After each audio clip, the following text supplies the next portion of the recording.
Egunon guztioi, eskerrik asko hemen izateagatik. Gaurko egunak hitzordu nagusi batu, gaur arratsaldeko 5:00 Lakantinatik abiatuko den hitzordu nagusi hori dugu gaurko egunaren muinean, baino beste hitzordu paralelo batzuk ere sortzen dira norberak antolatzen dituenak, urte asko eta gero gaurko egunak bide desberdinak jorratzeko ere aukera ematen duelako, aspaldiko jendearekin elkartzeko aukera ere bai, eta gaur, aurten bereiziki, gaurko hitzordu honek beste jite bat ere hartu du, eta bestelako ekitaldiak ere antolatu dira, aldarrikapen nagusiaren irabiran, beste gogoetarako tarteak ere eskaintzeko. Eta hauxe da gaurkoa. Hauxe da goiz honetan egingo duguna, beraz, mila esker, zuen gaurko agendan ere honi lekutxoa egin diozuelako. Denetariko jendea elkartuko da gaur Bilbon, denetariko jendea elkartu gara gaur ere hemen. Baina argi fokoa nagusiki guregan jartzea nahi dugu. Gizartearengan, jendartearengan, herritarrongan. Izan ere, galdera nagusi batek gidatu gaitu, eta hori egingo diogu geure buruari, nerekin hemen diren solaskidei egingo diet, baina baita ere zuei parte hartzeko aukera izan dezazuen. Zein da herritarrok konfliktuen konponbidean joka behar dugun rola? Zein da gure papera? Esaldi horrek ertz asko ditu, eta horietako batzuk behintzat gaur hemen elkartu den mahai honetan diren kideekin argitzea espero dugu. Zer da herritarroi dagokiguna, zer da jendarteari dagokiona? Edo Marina Garcesek esaten zuen bezala, ertzetatik nola jokatu sistema aldatzeko. Euskal Herritik eta Euskal Herrirako proposatzen dugu gogoeta hau, baina biztan denez, inguruan ditugun eredu edo ispiluak ere jaso eta ekarri nahi izan ditugu, eta besteak beste gurekin ditugu hemen, Kataluniako eta Kolonbiako esperientziak. Horra begiratuko dugu, sare eta bakearen artisauak ere ona ekarri ditugu, funtsean gogoeta hori konpartitzeko. Solasaldia izatea nahi dugu, hau da, galdera paralelo edo elkarrizketa paraleloetatik harago joan nahiko genuke, hori mahai honetan edo biribil honetan dauden kideen esku egongo da, nire lana bereziki izpidea eskaintzea izango da, hortik aurrera beraiena. Ordu erdi edo kalkulatu dugu, hitz ematen dizuegu, ordu baterako libre izango garela, eta zuek ere galderak egin ahal izango dituzuen nahi izan ezkero, baina solasaldia errazteari begira, hemen aurrean papera dugu, baita ere idazteko zerbait, beraz zerbait galdetu nahi izan ezkero idatziz egitea eskertuko genuke, hartara mugitu ahal izango genuke. Y una cuestión más, vamos a intentar, a ver cómo sale, triangular idiomas. Vamos, por supuesto, el idioma que os proponemos para vuestras preguntas, en el que os sintéis más libres, para facilitar que nos entendamos. Una gran parte de la conversación se desarrollará en castellano, pero también en euskera, lógicamente. Voy a intentar hacerlo, yo ofrezco voluntad, ya veremos acierto. Eso será otra cuestión. Eta besterik gabe aurkeztuko dizkizuet, aurkezpen askoren beharrik ere ez badute ere, aurkeztuko dizkizuet hemen nirekin direnak. Hortik hasita, David Fernández, Kataluniatik datorkiguna, benvingut, gracias por estar aquí un cop més amb nosaltres. Eskerrik asko, David. Joseba Azkarraga, en nombre de Sare, a quien además de darle la bienvenida, tengo que agradecerle la invitación para estar aquí. Un placer y un honor. Joseba, eskerrik asko. Nire ondoan, Anaiz Funosa, bakearen artisauen izenean dator. Anaiz, eskerrik asko. Mila esker. Eta Colombiako experiencia, la experiencia de Colombia nos la va a acercar Mario Calista, activista de los derechos humanos, con muchos años y con mucha experiencia también sobre estas cuestiones. Mario, muchísimas gracias por estar aquí. Eskerrik asko. Eta ongi etorri. Bueno, pues como tenemos poco tiempo y tenemos muchas cosas de las que queremos hablar, voy a empezar por la pregunta más sencilla de todas. David, ¿qué va a pasar en Cataluña? Así. Preguntita, le dice en mi pueblo eso. Bueno, en Euskal Herria, y mira, es que, ¿qué va a pasar? Pues yo creo que hoy nadie, o sea, sabemos cuáles son las bases, pero no está clara la resolución. Yo creo que el dilema sí que está muy claro y además creo que trasciende la realidad catalana y es un marco prácticamente europeo y global, es decir, las pulsiones entre autoritarismo populista, ¿no?, o profundización democrática. Ese es el dilema, ¿no?, que atraviesa el conflicto catalán. Estamos ya en una excepcionalidad permanente. Yo creo que hace muchos años se manifiesta una realidad catalana. Euskal Herria, lo conocéis, todo lo que estamos conociendo ahora de excepcionalidad penal, procesal, judicial, penitenciaria, pues habéis conocido en el laboratorio que fue Euskal Herria, pues entre el 98 y el 2000, bueno, y todavía hoy en la actualidad, porque no ha acabado. Pero yo creo que no hay tiempo ni para la euforia ni para la desesperación, ¿no? Y hay que ser equilibristas y zapatistas. Por tanto, pasa lo que pasa y el Estado responde como responde porque conoce profundamente la realidad catalana. Y que hablamos de excepción, y Hagan Ben hace mucho tiempo que habla de estado de excepción encubierto, y que Naomi Klein habla de la doctrina del shock. Lo que está pasando hoy en Cataluña es que pretenden imponer a través de los tribunales lo que ya son incapaces de ganar en unas urnas. Y eso es una lógica de excepción brutal, perversa, que tiene unos costes éticos, humanos y sociales elevadísimos, pero yo creo que también es verdad que va a pasar, no lo sé. Sé lo que quiero que pase, lo que quiero que pase una amplísima mayoría, y yo creo que las bases siguen siendo buenas. Ese dique, esos 2,1 millones, ¿no? 2,2 millones de personas que el 21 de pues enviaron el 155 a la papelera de la historia, están ahí, ¿no? Y pase lo que pase, como aquel cuento de Monterroso, cuando Rajoy se levante, el dinosaurio continuará estando ahí. Entonces estos van a, como siempre, como en Euskal Herria, van a retardar cualquier resolución democrática. Y la experiencia hoy compartida con los artesanos, con Mario desde Colombia, con Joseba, es esa, que el auténtico motor que puede anticipar y acelerar una salida democrática a la obturación excepcional del Estado es la sociedad civil, movimientos sociales, movimiento popular, como lo queramos llamar en sus últimas acepciones. Por tanto, yo creo, y con esto acabo, que como hay muchas preguntas, es verdad que ya está resuelto, que es la razón democrática de la libertad política clara. ¿Cómo y cuándo? No sabemos cuándo va a llegar. Que sea cuanto antes mejor y que sea con unos costes humanos y represivos lo menos posible. Pero yo creo que el Estado también va con las largas.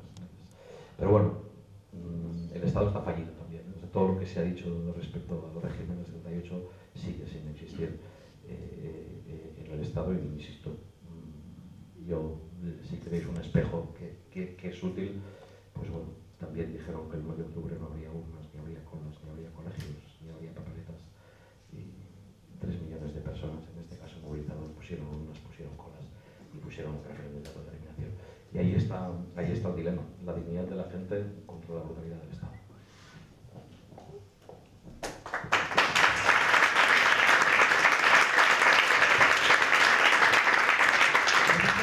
Precisamente porque nos estamos haciendo esta pregunta, ¿cuál es el papel de la sociedad civil, cuál es el papel de cada uno de nosotras y de cada uno de nosotros en un contexto del que no podemos lógicamente abstraernos? No estamos haciendo una reflexión abstracta de laboratorio, sino muy pegada, como no puede ser de otra manera, a las distintas realidades que están aquí reflejadas.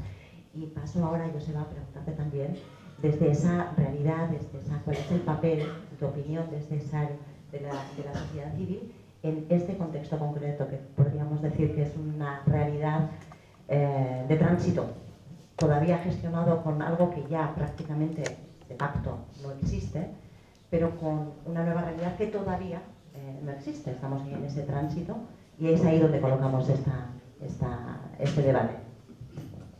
Bueno, primero los agradecimientos a quienes estéis aquí, a Física toda por haber aceptado moderar, no sé si puedo moderar ese debate, pero bueno, a nuestros compañeros de Cheras, por supuesto, y quiero también un reconocimiento especial, un agradecimiento a Xavi Sánchez, al hermano de Jordi Sánchez, que también hoy está con nosotros, y en su nombre nuestra solidaridad a los Jordi y también a los presos políticos catalanes.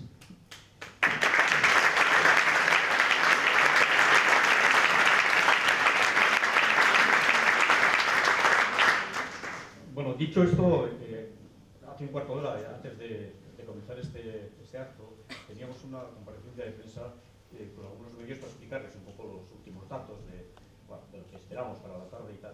Y ha surgido la pregunta sobre lo que la noticia en la que las autoridades francesas han tomado la decisión, que Anais nos ha confirmado, de pues acercar a los presos y presas en cárceles francesas a zonas más cercanas de Euskal Herria, ¿no? Entonces, yo creo que ese es el ejemplo más factible, más claro, ¿no?, de la importancia de la sociedad civil a la hora de resolver los problemas.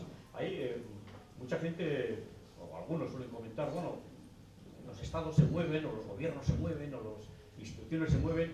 Yo diría, no, a los estados se les mueve, y a los partidos políticos se les mueve, y a las instituciones se les mueve, porque si no fuera por la labor que organizaciones, como Gera, como SARE, como el Polo Social, o otras muchas, están realizando, pues los estados, los gobiernos y los partidos se mantendrían en una posición de dejar pasar los problemas y de dejar pudrir los problemas. Y el ejemplo de Iparralde, yo creo que es el ejemplo claro, y con esto termino, de por qué creo que es importante la participación de la sociedad civil, la sociedad civil articulada. Hace un año, yo creo que fue en diciembre, ¿no?, en Lusó, los primeros pasos que se dieron para lograr el desarme terminaron con la detención de algunos de quienes participaron en aquel proceso y con la imputación judicial también de algunos de ellos. Pues bien, un año después, esa misma gente que fue imputada y que fue detenida, con otros, han conseguido sentar en una mesa a las autoridades políticas francesas, a las autoridades judiciales francesas, y han conseguido lo que hoy se traslada como noticia, la decisión del gobierno francés de cambiar su actitud en la política penitenciaria. Bueno, mejor ejemplo que ese, para pensar que tenemos que seguir en esta vía, de seguir articulando la sociedad civil, para obligar también a las instituciones y a los partidos a que se muevan, que es fundamentalmente lo que ha ocurrido, lo que han hecho nuestros compañeros de Iparralde, a los que sin duda les tenemos que felicitar y también agradecer. Eskerrik asko, Anais. Hain zuzen ere, Anais. Biztan da, Josebak eta aktualidadeak jarri dutela mahai gainean lehen galdera, ez da? Eta ez bakarrik horren balorazioa hori ere egitea eskatzen dizut, baina bereiziki galdera edo fokua jarri nahiko nukena da, herritarroi dagokigu, hori da, posible da, Josebak esaten du gaurko adibideak berak erakusten digula baiez, baina zure iritzia jakin nahiko nuke, egiturek, alderdiek behar bada ezadostasunerantz dute joera, horrek erreditu ematen duelako, adostasunerantz baino gizarteak hori eskatzen badu ere, ez da? Le comentaba que la pregunta, lógicamente, la actualidad nos la pone encima de la mesa, ¿verdad? También para valorarlo, pero más allá, me gustaría su opinión sobre la capacidad que puede tener que tiene la sociedad civil para hacer cambiar esta dinámica, que parece que las instituciones o los partidos políticos son más proclives hacia el desacuerdo por el rédito político, cuando la sociedad lo que está buscando son vías de acuerdo. Orduan zure iritzia jakin nuke. Ni nire iritzia bere bizikinetik emango dut, eta batez ere Ipar Euskal Herrian izan dugun esperientziatik eta hor jokatzen ari diren bidetik.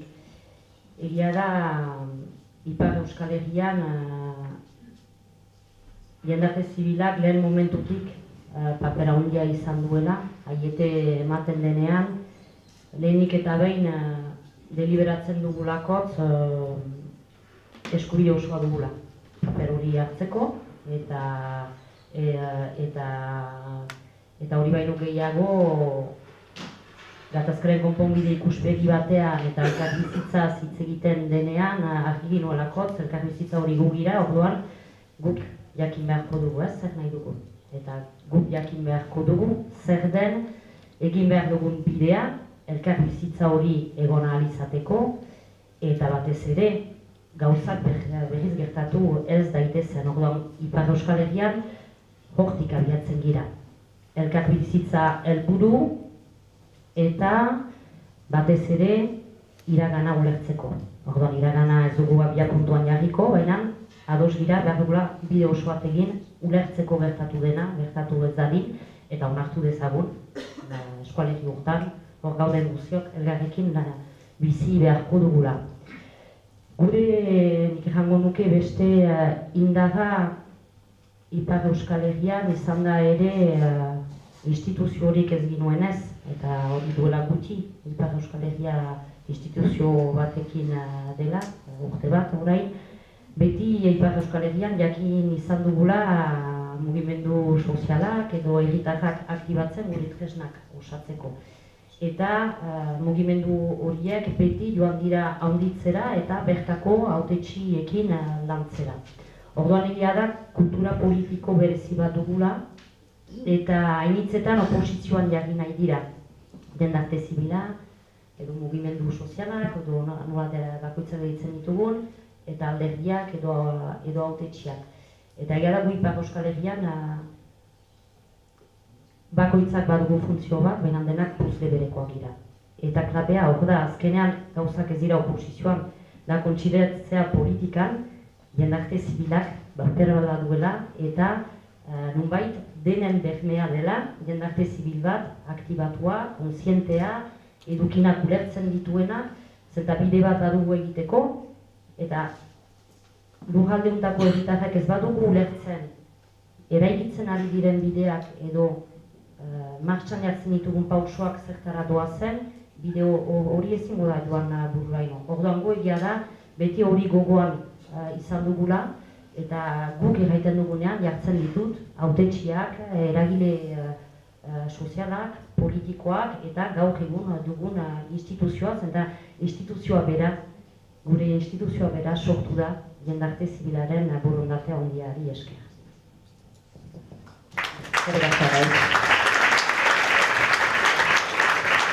Una posición muy activa desde la legitimidad de la participación, desde entender que la convivencia es precisamente nosotros y nosotras y de personarse en el debate que forma parte muy claramente de la cultura política en Iparralde, por algo que tal vez se ha visto en muchas ocasiones como una debilidad, la falta de un tejido institucional, pero que a la vez ha sido el germen de esta cultura en la que realmente ha sido posible crear un nosotras compartido, que es el que se persona precisamente en este debate y es capaz de conseguir los logros como los que estamos viendo. Modu behar bada arinegian, saiatu naiz laburtzen esandakoa, para trasladárselo también. Sobre la posición de la sociedad civil, hace solo unos meses me decían, Mario, en Colombia, que se enfadaban un poquito porque hablaba de posconflicto y me decían, bueno, posconflicto, o sea, el conflicto sigue estando latente, podemos hablar de una situación post-acuerdo, tal vez, y después de lo que hemos visto estas últimas semanas, que también los movimientos que se están dando con el YMN pues también han caído, en fin, una primera aproximación a la posición de la sociedad civil en un conflicto tan largo, tan complejo, claramente complejo como es el conflicto colombiano.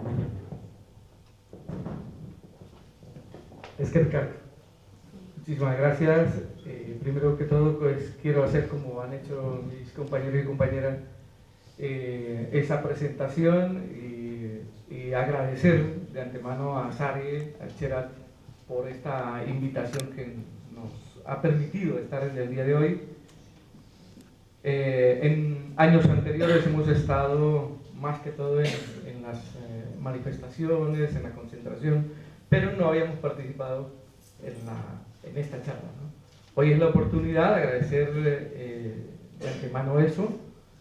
Por otro lado, tener la solidaridad de los refugiados a nivel de Euskal Herria por parte de los refugiados colombianos, pero también traslado el saludo de los refugiados latinoamericanos, porque nuestro colectivo Bachué dejó de ser un colectivo de refugiados solamente colombianos hace ya algunos años atrás y somos latinoamericanos.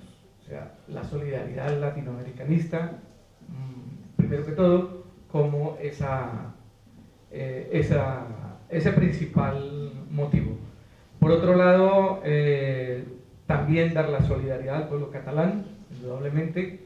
Seguimos muy de cerca ese proceso interesante porque nos ayuda también a nosotros, los colombianos y colombianas, a mirar lo que está pasando en diferentes regiones europeas y en este caso como país catalán y País Vasco, pues las experiencias son muy ricas y enriquecedoras. Por lo tanto, después de ello, apelar ya a la pregunta de Pili en torno a cómo está el proceso. Bueno, indudablemente que la situación en Colombia es bastante preocupante, ya lo decía la compañera, muy difícil, muy complicada, es muy clara, sí, es complicada para el que no es colombiano o colombiana y por lo tanto no se vislumbra una situación en donde nos pueda llevar verdaderamente a la paz. Allí en este país estamos viviendo desde hace ya mucho tiempo en ese estado de excepción, aunque se dice democracia en el titular, pero es un país que no tiene ese proceso democrático en donde la característica sea la participación ciudadana. Hasta en esas cosas y hasta nuestros días la participación ciudadana es nula, no se permite por parte del Estado, por parte del régimen actual de Juan Manuel Santos, por ejemplo, el desarrollo de unas actividades, el desarrollo de una solidaridad, el desarrollo de un proceso económico que favorezca al pueblo colombiano. Hoy por hoy lo que conocemos y fruto de esta semana fue la terminación del cese al fuego bilateral con el Ejército de Liberación Nacional. Terminación, pongo y aclaro, no es rompimiento del cese bilateral porque se cumplía el pasado martes y no hubo por lo tanto ningún rompimiento, sino ya terminación del cese bilateral. Eso por un lado en ese aspecto. Segundo, el proceso que viene desarrollando la FARC es un proceso fallido, lamentablemente, porque empezando por el incumplimiento en torno a los acuerdos finales del pasado 24 de noviembre del 2016, los cumplimientos hacia los mismos excombatientes, hacia el mismo partido político en la actualidad, pues vislumbra un proceso de paz que ya lo hemos vivido en los procesos anteriores desde 1980. Han sido cerca de 15 procesos de paz y siempre tienen la misma proyección que el que tiene en la actualidad. El gobierno colombiano trata siempre a las insurgencias para que se reconviertan a la vida civil, para que se desmovilicen, para que haya un proceso de pacificación, pero su statu quo quiere que permanezca estable. Cosa que no es, y sin ningún costo. La oligarquía, la burguesía colombiana no quiere dar ningún dividendo, digámoslo así, al pueblo colombiano, no le va a permitir que llegue al poder, no le va a permitir que sus necesidades sean satisfechas, sino todo lo contrario. Cuando empezó el proceso de paz con la FARC en el año 2012, lo que hizo en la instalación del superpuerto de Buenaventura, Juan Manuel Santos, fue decirle: bienvenidos empresarios de todo el mundo, aquí vamos a construir este superpuerto como muchos otros 8 superpuertos sobre el Pacífico y el Atlántico colombiano.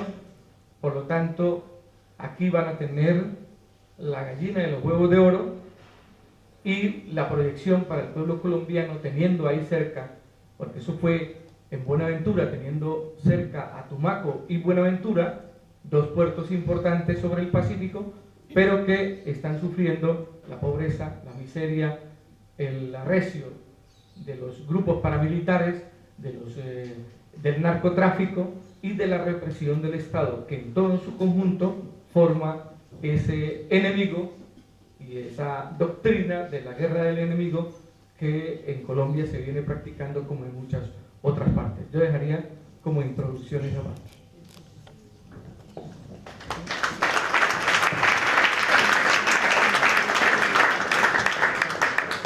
Me gustaría ahora pediros que os crucéis, que me interrumpáis, que me pidáis el micrófono y que os lo pidáis los unos y las unas a los otros, porque me gustaría que nos centrásemos un poco en las lecciones, porque hay diferentes experiencias de muchos años, que están en diferentes niveles de actualidad y tal vez para un público no muy cercano a ellas, pues unas las ponemos en un lugar y otras en otras, pero en cualquier caso son muchos años de experiencia activando esas potencialidades que todos habéis citado.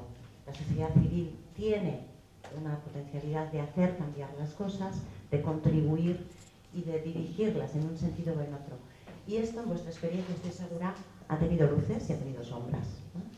Las luces las vamos a ir también poniendo sobre la mesa, pero me gustaría también ese ejercicio de sinceridad. ¿Cuáles son las luces y cuáles son las sombras? ¿Cuáles son las lecciones de lo que estamos aprendiendo? Bueno, no sé si son luces o sombras. El problema, yo creo que desde mi punto de vista supone el denominado conflicto vasco, el conflicto político o violento que ha vivido este país. Claro, es muy atípico, ¿no? Es decir, nosotros estamos ante una situación en la que poco tiene que ver el cauce de solución con lo que se ha practicado en otros países. Por ejemplo, los casos más recientes, el caso irlandés o el caso colombiano, con todas las sombras que puede tener, ¿no?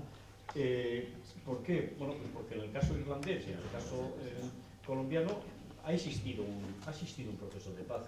En el caso vasco es que no ha existido un proceso de paz.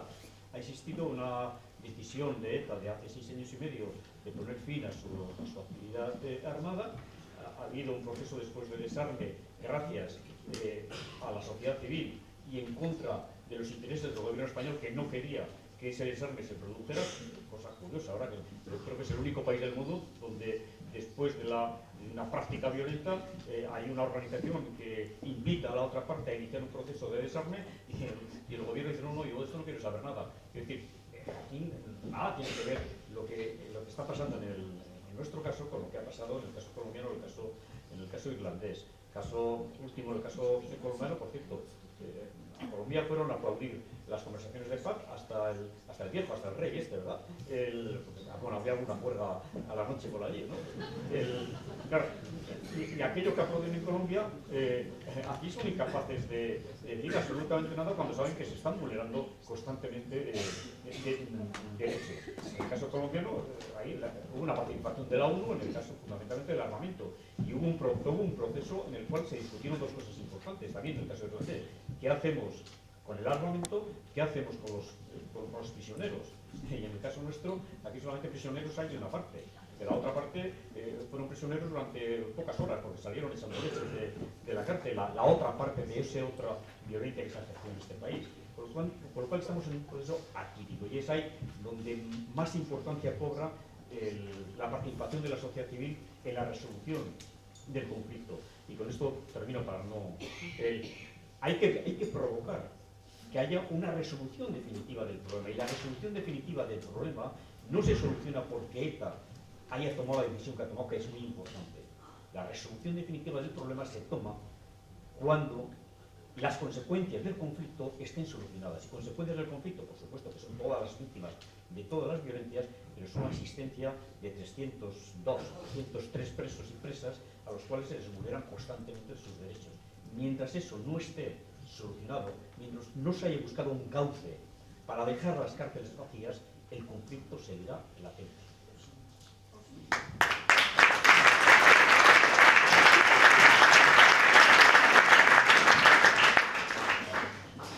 Mirarse en el espejo realmente, claro, nos puede llevar a pensar que vamos a vernos tal cual somos, y lo que vamos a ver es la realidad, es que cada una de ellas son distintas. Dana oso desberdinak dira, egoera oso desberdinak dira, baina saiatu nahi dugu ikaspen komunak bilatzen. Buscar un poco los hilos que nos puedan parecer no miméticamente aplicables, lógicamente porque las situaciones son muy distintas. Este último año en ese sentido ha sido espectacular, desde el punto de vista de la participación ciudadana, y te miro directamente, David, en Cataluña. Creo que podemos decir que lo hemos visto no solamente con mucho interés, en muchos casos con una admiración clara. Esto también habrá dejado, entiendo, que dentro, desde vuestra realidad, sombras y luces, y no sé si es la expresión más acertada, pero en cualquier caso, lecciones de lo que os lleváis después de este año, de lo que personalmente también incluso te llevas, es lo que te quiero preguntar. Sí, difícil, porque creo que, y es extensivo o colectivo, todos estamos pensando todavía, ¿no? cómo se descodifica el 1 de octubre. Pero cogiendo el hilo, que es lo que pedías, yo me acuerdo de George Bush, cuando la guerra ilegal de Irak, 600.000 víctimas, que después de una manifestación multitudinaria en Barcelona dijo: no van a ser las calles de Barcelona las que dicten la política internacional de Estados Unidos.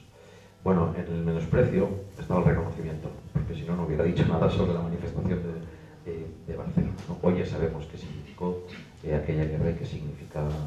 Pero es verdad que cuando dices cuál es la aportación de los movimientos, yo creo que el momento más difícil es siempre al principio y cuando enciendes la primera cerilla en medio de la oscuridad. Y eso vale para la paz. Cuando en noviembre del 2010 decidieron que iban a parar un desahucio y no sabían qué pasaría, si acabarían en los juzgados, en comisaría o en la cárcel, sirve para los 20 insumisos que en febrero del 88 dijeron: no voy a ir a hacer la mili, y no sabían si iban a acabar como acabaron 500 en la cárcel, muchísima gente.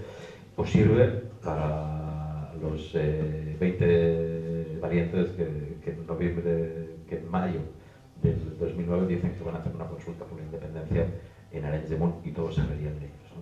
Si ahora les dices a aquellas 20 personas del movimiento por la autodeterminación de Arenys, que es un pueblo de 8.000 habitantes, que 3 años después habría habido 555 consultas con más de 1 millón largo de votos por la independencia, y que 7 años y medio después las instituciones catalanas iban a convocar un referéndum de autodeterminación, pues seguramente no se lo creerían.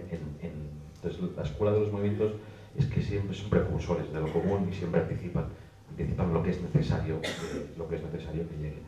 La elección, yo creo que es impresionante y es desbordante. Es decir, el 1 de octubre condensa muchísimas cosas. Condensa primero, y como venimos de la escuela de desobediencia, nosotros no pretendemos humillar a nadie, ¿no? O sea, respetamos, pero es una derrota humillante del Estado español en Cataluña. Todo el aparato judicial, mediático, policial, cibernético, incluso, ¿no?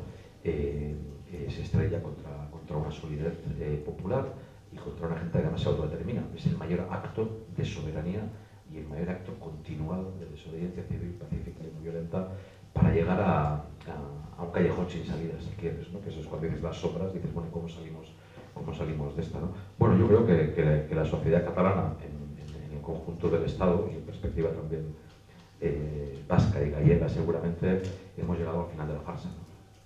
Entonces, si el conflicto vasco dejó un discurso oficial del poder que era: en ausencia de violencia, todo proyecto se puede defender y es materializable, el esquema catalán dice: en presencia del pacifismo más consciente, más no violento y más militante, tampoco, ¿no? Entonces, podéis decir lo que queráis, pero nunca lo podréis implementar, ¿no?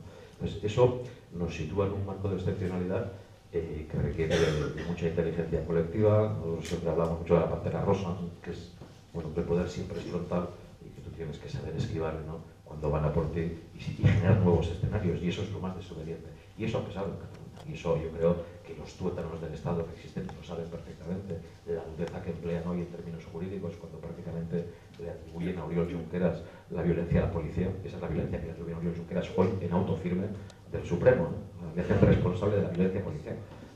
Y la violencia por la cual le imputan de rebelión es esa violencia que él sabía que el Estado iba a responder. Bueno, eso es Kafka. Eso es, jurídicamente es de una brutalidad perversa. Y entonces la pregunta es cómo seguir, ¿no? Y eso siempre, pues yo creo que hay muchas sombras ahora y que hay un cierto desasosiego, ¿no? Pero ¿no? Una cierta tensión de decir qué vamos a hacer ahora, ¿no? ¿Cuál es el siguiente paso? Y en cambio yo creo que el paso ya lo dimos, y es el 1 de octubre, o sea, mantenerse, ¿no? Al final de república, esa república que está por venir, es cuando compartimos la dignidad y cuando la ensanchamos en todas las luchas por la soberanía que tiene la sociedad catalana planteada, porque sí, efectivamente es la autodeterminación, pero como sabréis, literalmente no nos podemos gobernar, no solo por el 155, sino porque en los últimos 7 años, o sea, han anulado 40 leyes, ¿no? De pobreza energética, de depósitos bancarios, de cambio climático. O sea, eso es lo que literalmente el debate de la soberanía es el que hemos abierto, y luego otros que también eso nunca hay un, ¿no? Cuando siempre, ya sé que en la tradición de la izquierda, por decirlo así, siempre que ha dicho ahora o nunca, siempre es nunca, siempre acostumbra a ser eso. Pero el 1 de octubre no es un ahora o nunca, es un antes y un después. Y es el punto de no retorno de miles y miles y miles de personas que no van a retroceder nunca más en su vida. Eso es así.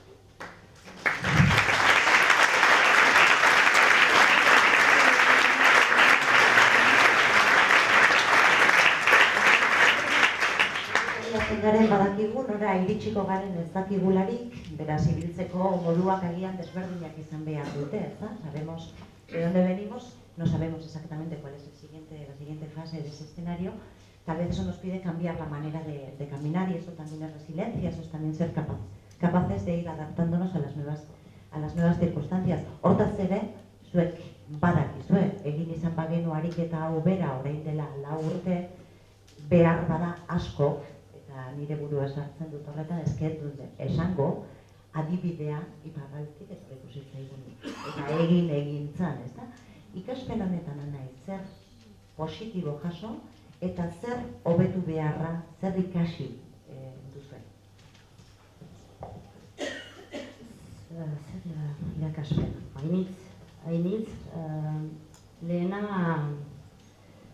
zut, Ipar Euskal Herrian ulertuz, eta nik ez dut osoki partekatzen, Joseba, zure ideia ez gaudela bake prozesu batean. Nik uste dut baietz, salbu argunt bide berri bat ari direla jogatzen, eta hain dugu denak barneratua bake prozesu bat, aldebikotasun bat dela talde armatu bat eta estatu bat edo estatuen artean, pixkat zaila egin zaigula ulertzea, bai, bake prozesu batean gaudela nik sinesten dut, zen niretzat inoiz ez gira hain gure desadostasun guziekin noski, baina inoiz ez gira inbeste egon edukinetan hitz egiten, atalez atal, guk santzaukan dugu Ipar Euskal Herrian fite gure adostasunak agerian gelditu direla eta hau batez mintzatu girela, baina niretzat hala ere lujalde osoan sartu gira ariketan zaitasun guziekin eta oraindik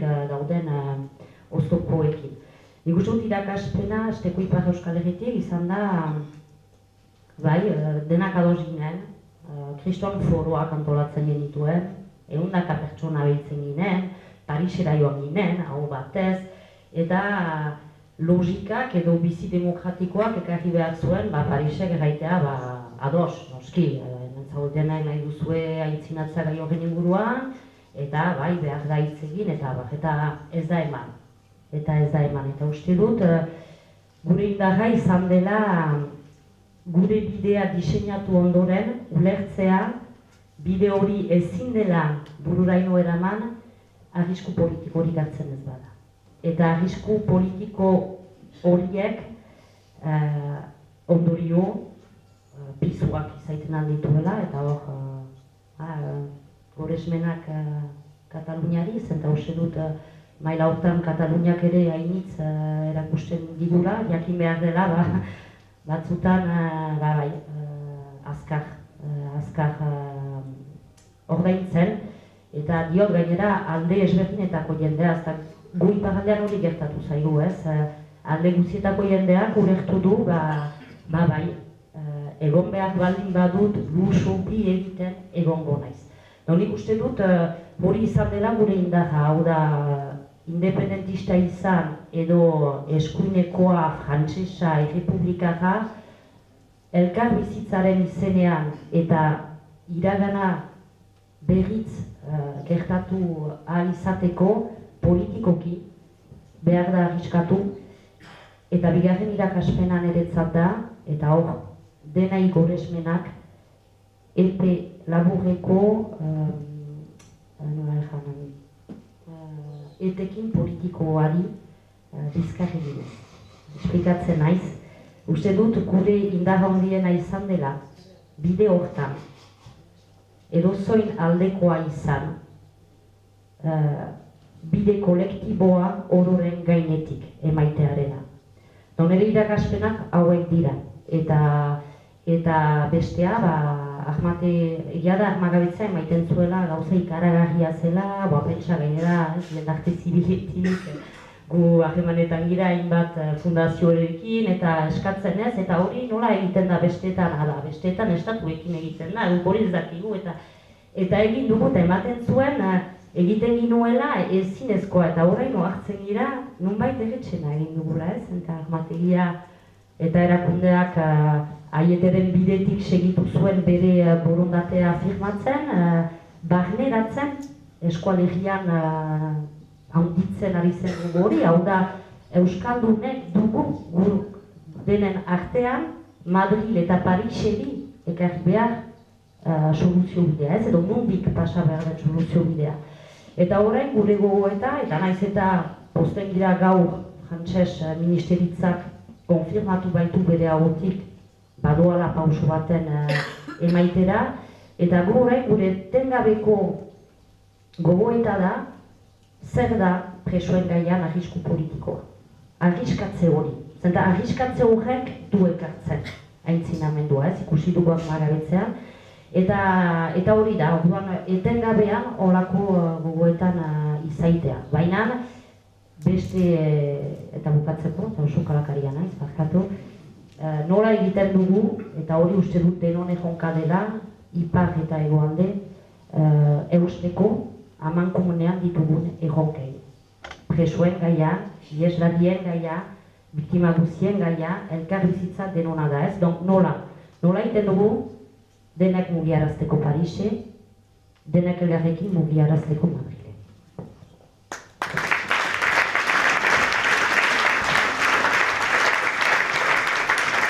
El micrófono es para Mario, pero para centrarles un poquito, diría, y perdóname porque seguro que he perdido mucho, pero diría que varias lecciones importantes o principales en todo este proceso. El primero, que el riesgo político existe y hay que saber entenderlo y abrazarlo, interiorizarlo en la actuación, porque la convivencia está en el centro, no la seguridad y no la certeza de hacia dónde vamos a llegar. La convivencia, vista además como la manera de superar el pasado y como un ejercicio colectivo. Segunda gran lección, poner por delante de cualquier otro objetivo el bien común de ese colectivo y no el corto plazo del rédito político, que es lo que de alguna manera durante tanto tiempo ha ido poniendo piedras sobre este proceso.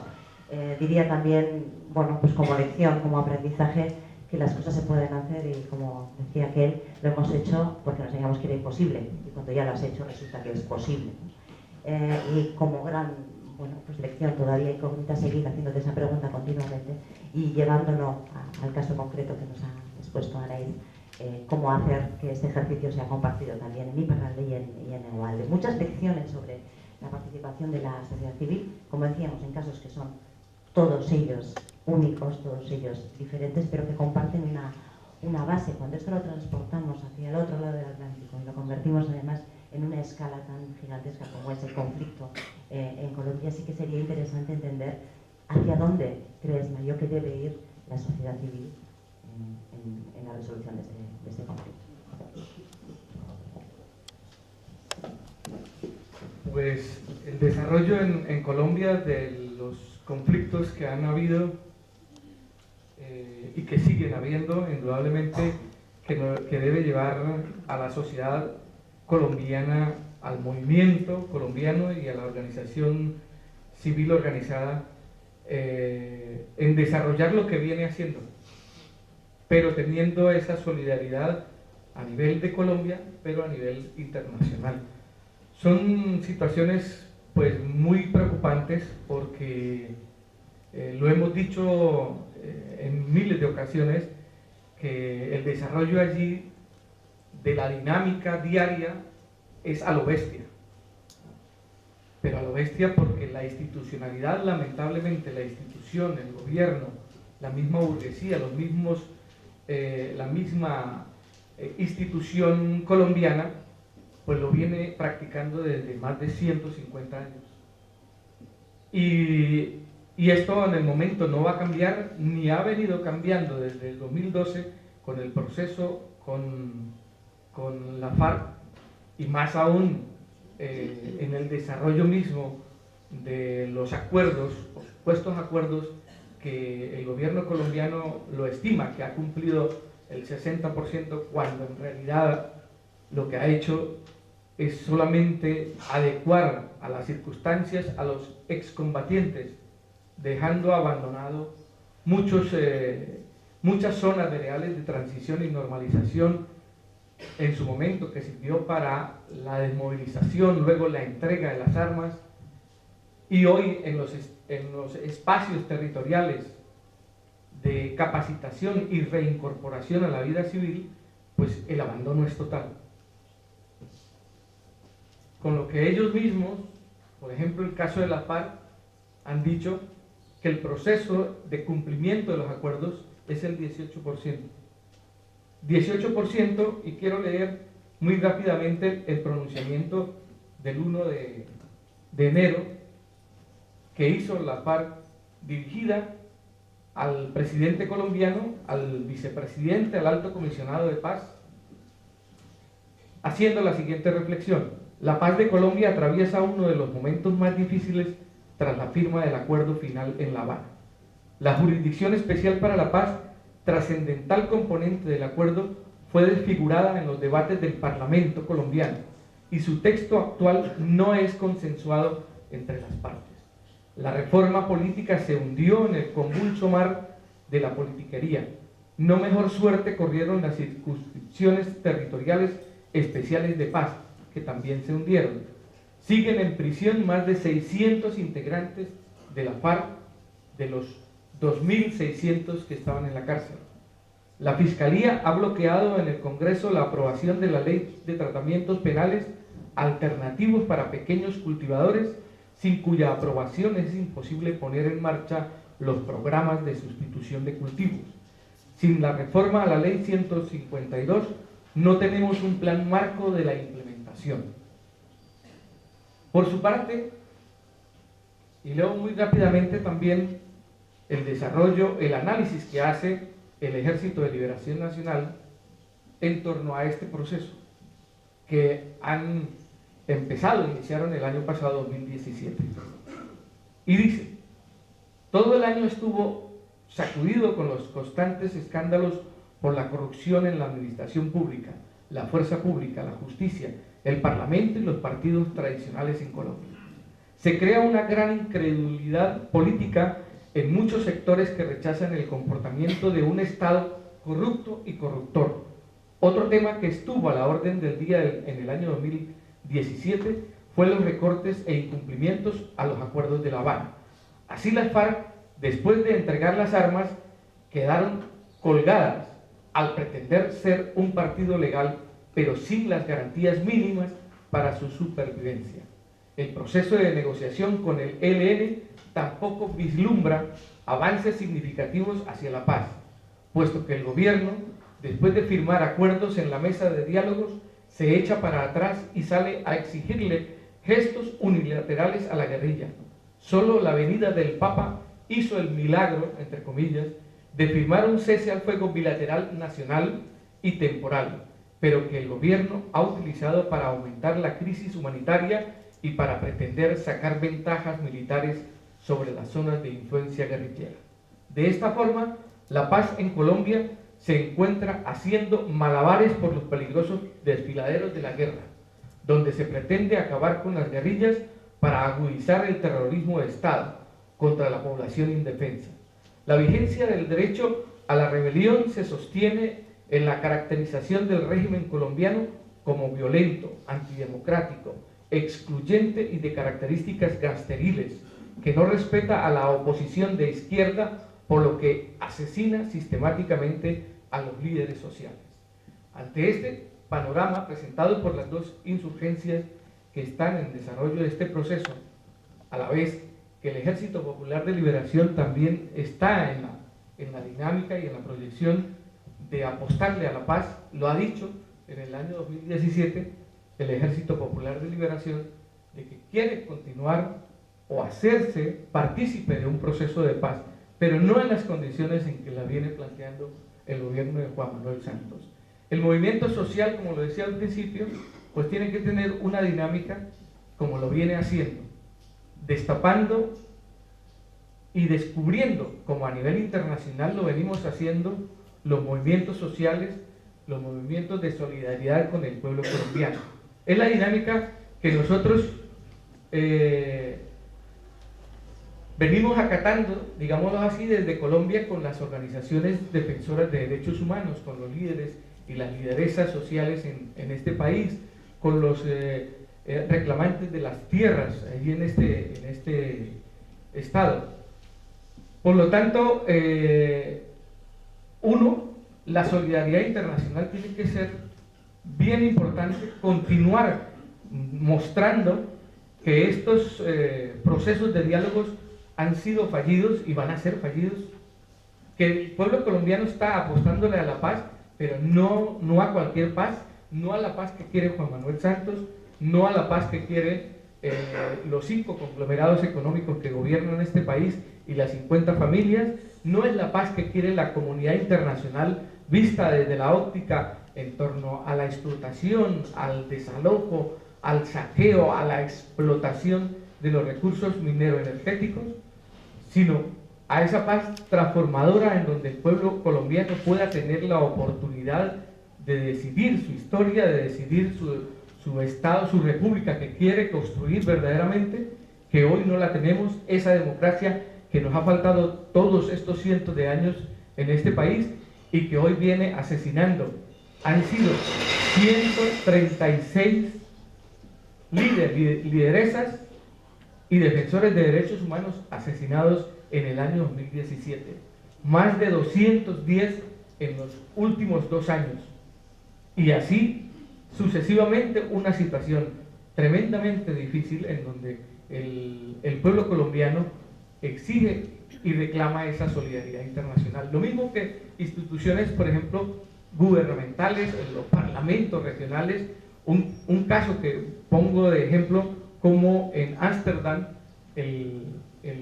la alcaldía de Ámsterdam está analizando prohibir la entrada del carbón que se explota en Colombia, que lo explota y lo desarrolla la Drummond y Prodeco, organizaciones multinacionales que exportan el carbón a Europa.